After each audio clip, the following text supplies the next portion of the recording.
सुषुप्त अवस्था में evil soul की प्रवेशता होती है या नहीं? ఓం శాంతి.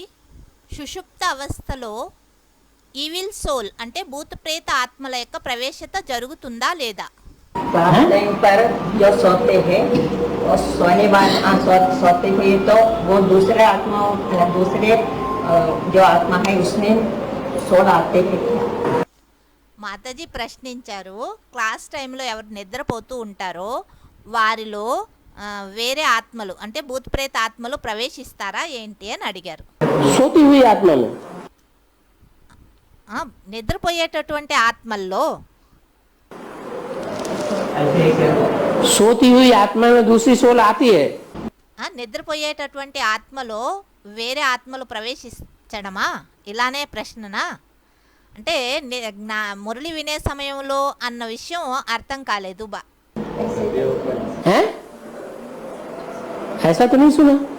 నిద్రపోయేటప్పుడు మనుషుల్లో వాళ్ళలో భూతప్రేత ఆత్మలు ప్రవేశిస్తాయి అని ప్రశ్నించినట్లుగా అర్థమైంది బాబాకి. అలా ఎప్పుడు వినలేదే, నిద్రపోయేటప్పుడు ఆత్మలు ప్రవేశిస్తాయని. जो सुषुप्त अवस्था में होता है उसमें सोल नहीं आ सकती. ఎవరైతే సుషుప్త అవస్థలో ఉంటారో అంటే నిద్ర అవస్థలో అటువంటి వారిలో సోల్ అంటే భూత ప్రేత ఆత్మలు ప్రవేశించవు.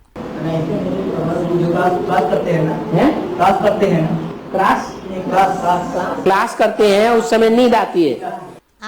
వేరే అన్నయ్య ఎవరో అడిగారు, బాబా క్లాస్ చేస్తూ ఉంటారు కదా, క్లాస్ చేసే సమయంలో నిద్ర వస్తుంది. हाँ.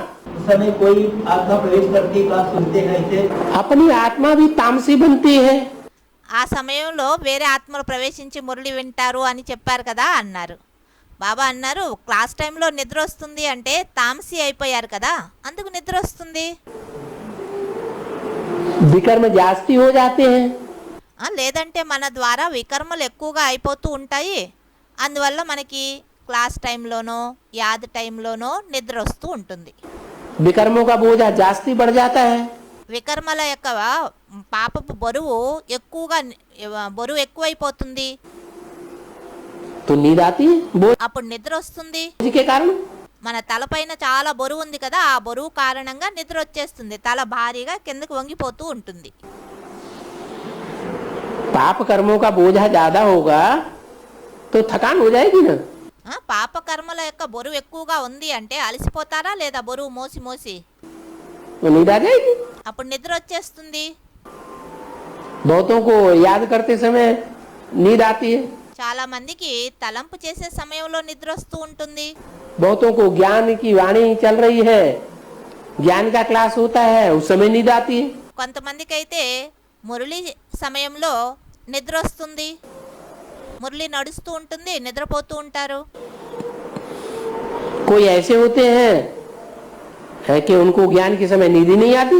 కొంతమంది అలానూ ఉంటారు, వాళ్ళకి క్లాస్ టైంలో నిద్ర రానే రాదు. याद के समय नींद ही नहीं आएगी. తలంపు సమయంలో కూడా నిద్ర రాదు.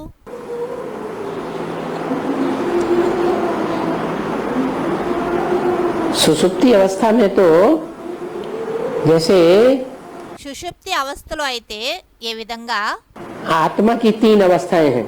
ఆత్మలో 3 అవస్థలు ఉంటాయి. आत्मा जब सृष्टि रूपी रंगमंच पर है ఎప్పుడు ఆత్మ సృష్టి రూపీ రంగ మండపం పైన ఉంటుందో, ఈ నాటకశాలలో तो जागृत है. స్టేజ్ పైన ఉన్నప్పుడు జాగృత అవస్థలో ఉంటుంది. इस रंगमंच को जब छोड़ती है ఎప్పుడు ఆత్మ ఈ నాటకశాలని లేదా స్టేజ్ని వదిలిపెట్టేస్తుందో तो परम धाम में. అప్పుడు పరంధామంలో ఉంది ఆత్మ. परम धाम में भूत प्रेतों का असर होता है. పరంధామంలో భూత ప్రేతాల యొక్క ప్రభావం పడుతుందా, या इस दुनिया में भूत प्रेतों का असर होता है. లేదా ఈ ప్రపంచంలో భూత ప్రేతాల యొక్క ప్రభావం పడుతుందా? कहाँ होता है? ఎక్కడ జరుగుతుంది, ఎక్కడ ఉంటుంది భూత ప్రేతాల యొక్క ప్రభావము? है इस दुनिया में होते हैं ఈ ప్రపంచంలోనే ఉంటుంది. भूत प्रेत. భూత ప్రేతాలు ఈ ప్రపంచంలోనే ఉంటాయి.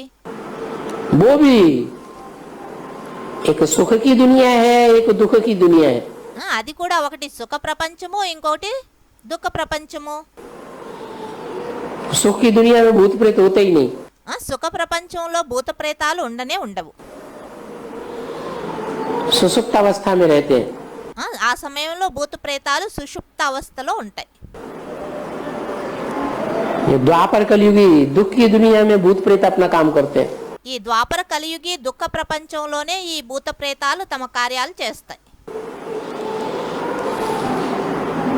जागते हैं, అప్పుడు అవి మేల్కొంటాయి. जागृत अवस्था में होते हैं। ఆ సమయంలో అవి జాగృత అవస్థలో ఉంటాయి. దుఃఖ ప్రపంచంలో ఎవరు భూత ప్రేత ఆత్మలు. ఓం శాంతి.